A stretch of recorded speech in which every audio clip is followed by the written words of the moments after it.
Hi guys, and welcome back. So I wanted to do a video on sleep training because it is something that stressed me out to the max. And even though this is my third child and I've done it before, I still was stressed out, but everything turned out great. And so I just want to provide some encouragement to you. So I have 2.5-year-old twins. They generally sleep through the night. Every once in a while we have wake ups, but in general, they sleep through the night. My daughter almost always does. And we haven't really had any trouble with them.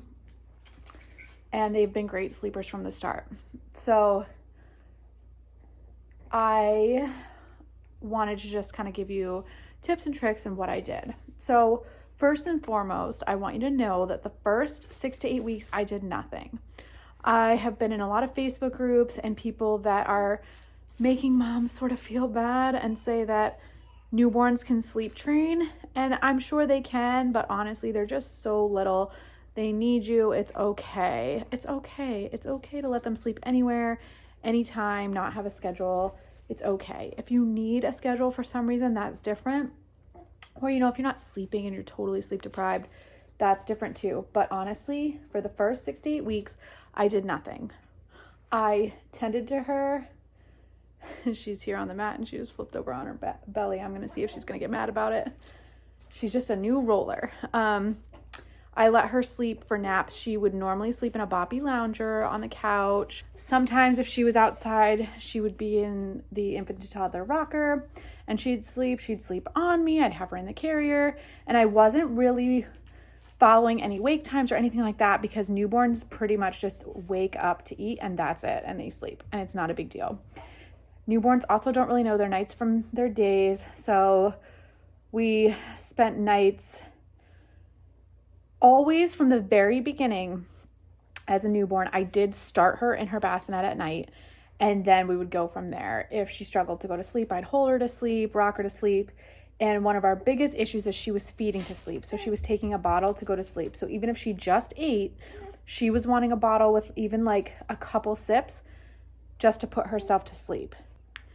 So one of my biggest fears was, how do I stop the feeding to sleep? And I just want you to know that if your baby's feeding to sleep and they're a newborn, you do not have to worry about it. It is not going to become a habit unless you continue it. And it's okay. It's okay to feed them to sleep. That's the same thing my pediatrician said to me. It's okay. They're babies. It's okay. They need that comfort. So those were kind of the habits we had set up. She was feeding to sleep. She's bottle fed, but she was wanting the bottle to go to sleep, and she wasn't sleeping in her bassinet for naps. She wasn't really sleeping the whole night in the bassinet, and we had given her a pacifier from day one, which is a personal choice. We have no problems with pacifiers. I feel as though she should be able to have something to soothe herself, and I know a lot of some sleep experts say it's fine to have the pacifier and the swaddle. She was in a sleep sack swaddle. And some experts say, no, that's a sleep crutch. So that is a purely personal decision. So as I talk about sleep training, what I did, I want you to know that she used a pacifier. She still does. And my twins are 2.5 and they still use their pacifiers to go to sleep. So it is what it is. And it's something that I am totally fine with. So after about 6 to 8 weeks, I can't remember exactly when I started sleep training naps. Now, I used a very gentle method, my own kind of method, and I decided what I was comfortable with. It's probably closest to the Farber method.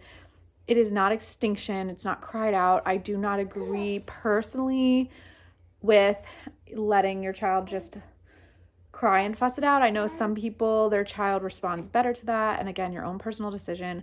I just cannot do it. I feel like she needs to know I'm there, and that's okay. So I'm not here to judge anyone else's sleep training, just let you know how I did it very gently. So starting around 6 to 8 weeks, again, like I said, I can't remember the exact age, I started following wake windows. If you don't know what they are, you can Google them, and there's plenty of data and there's plenty of photos if you go to images that will show you the appropriate wake window for your child's age. So this is just a recommendation. You kind of have to pay attention to your child, but it's basically how long they should be awake total before they take another nap. So She is not on set nap times. We did not follow set nap times. That's very difficult at this age. We followed wake windows. I started by putting her in her bassinet for every nap. So I would take her in, lay her down, swaddle her, turn her sound machine on, and put a passy in her mouth. That's the routine. So the first thing is you really want to set a good routine. So she knows when she gets laid down now, and I put the sleep sack on her and turn the sound machine on, that it's time to go to bed. So you want to start establishing a routine. The routine can be 10 minutes if you have time to read, rock, lullaby, all that stuff. I don't. I have twin toddlers, but I have time to like kind of rock her on the way in, lay her down, put the sleep sack on, turn the sound machine on, put the passy in her mouth, and walk out. So she now knows that that's time to go to sleep. So what I started doing is I would put her in there and swaddle her, put the passy in, turn the sound machine on, walk out. I am 100% willing to go in every time she loses her passy. So she would lose her passy a couple times. I'd go in and replace it. And if she wasn't asleep in like 20 to 30 minutes, I would bring her out and let her sleep in the boppy or wherever she was comfortable. And I kept doing that for every single nap unless we were out of the house. So I wasn't super strict. I don't feel like you need to be super strict with not leaving the house for 2 weeks. Like your kid will adjust.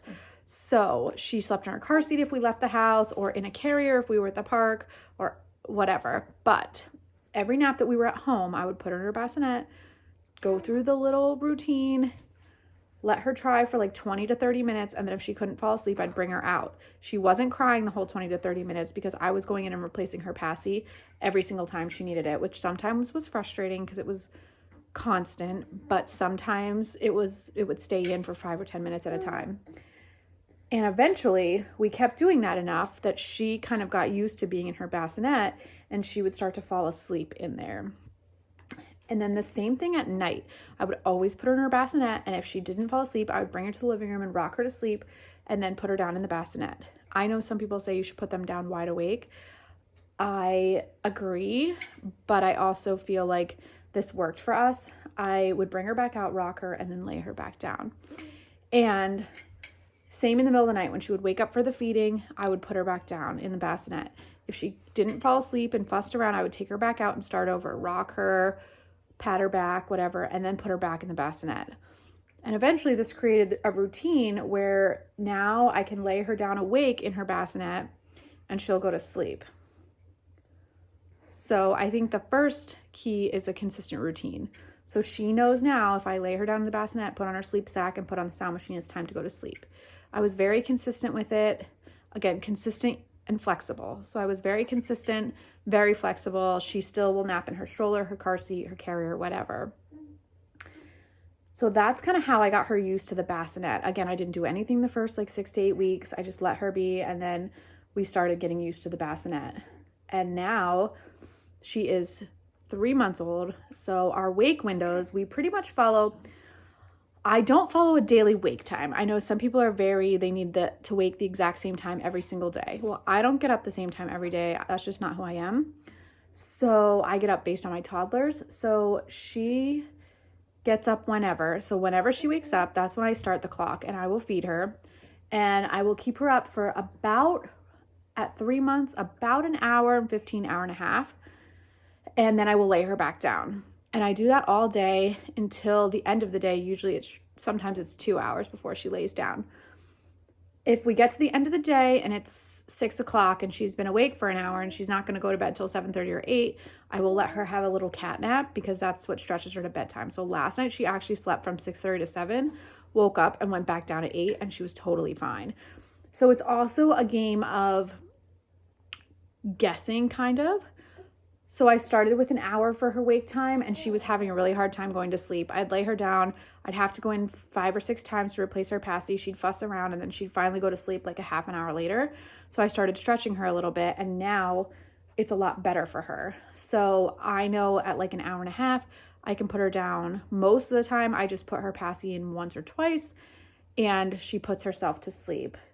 So you kind of just have to play around with it. If you find that your baby is not going to sleep, then they're either undertired or overtired. If they're undertired and you feel like they've gotten good naps and good nighttime sleep, you can stretch their wake windows a little bit. Or if you feel like they're overtired. You might have to rock them to sleep if they didn't sleep well the night before because they're going to have trouble going to sleep. So paying attention to wake windows is another big thing. So I would, she's on the floor. She rolled over again. I'm trying to get her arms under her. So I would Google wake windows and find out your child's age and start there. So you want to start with the wake windows and then follow whenever they wake up, follow an hour, hour and a half, whatever their age is, and put them back down. And I would start with the recommended wake windows and work from there. So if they're having a hard time or an easy time, and give it like a week or so before you decide you're going to change it and then adjust it. So the other thing I do is, I know they say that some babies are too young when they start to exhibit sleepy cues, or sometimes if you see a sleepy cue, it's too late, they're overtired. But I have really observed her and gotten to know her sleepy cues. I'm going to roll her back over.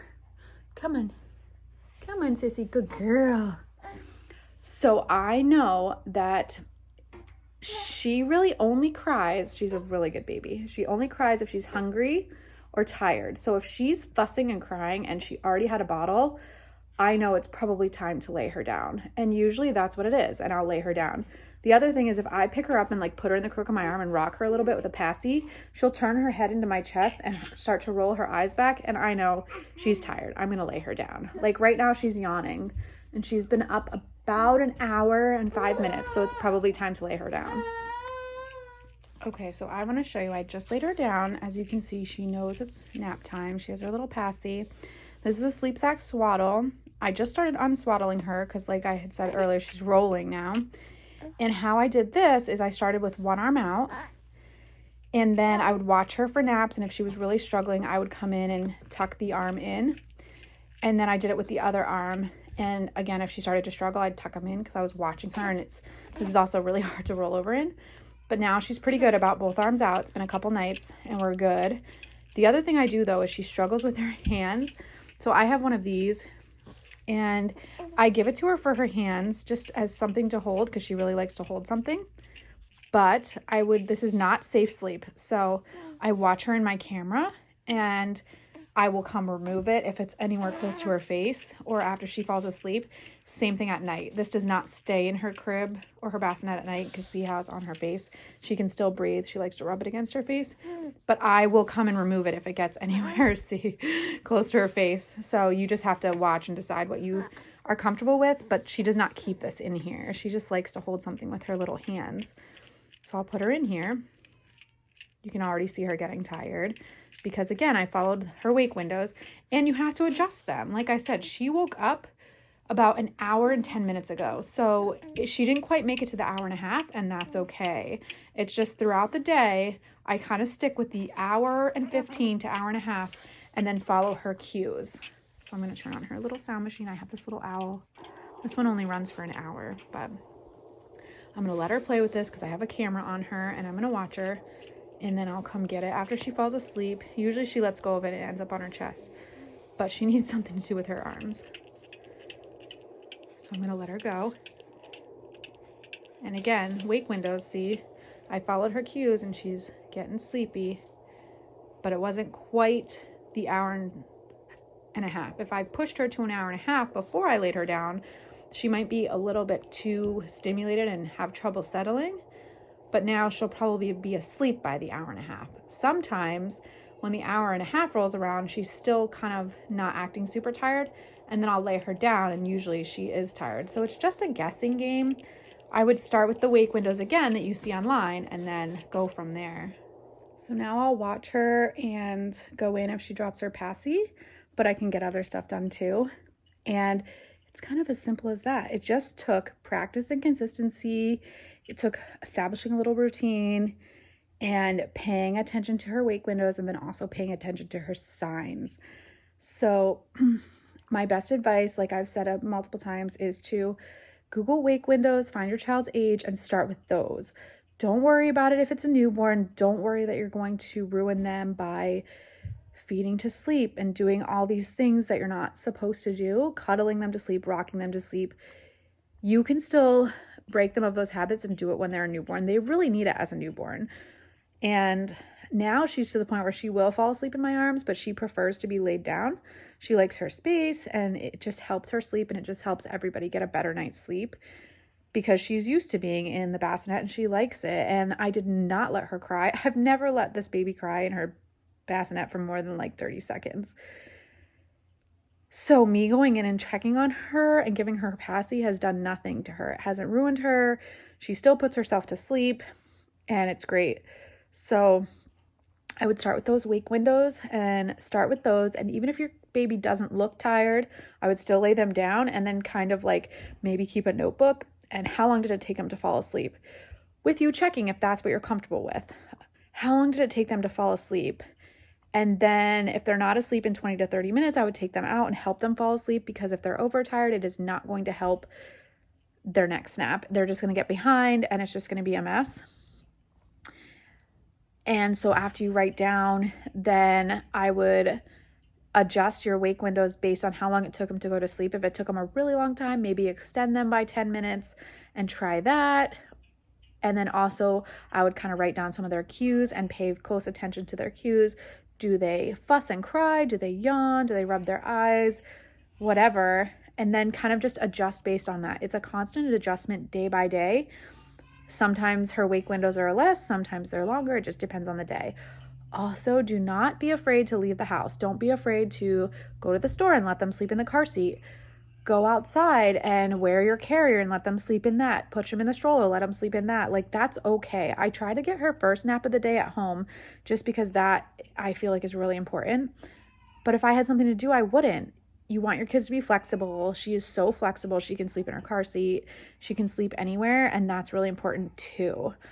I did all this without us having to stay home and do every nap in the bassinet just to make it work, and she's fine. So don't stress. I feel like there's so much stress around sleep training, and it is so crazy. So there's so much, you don't have to stress about it.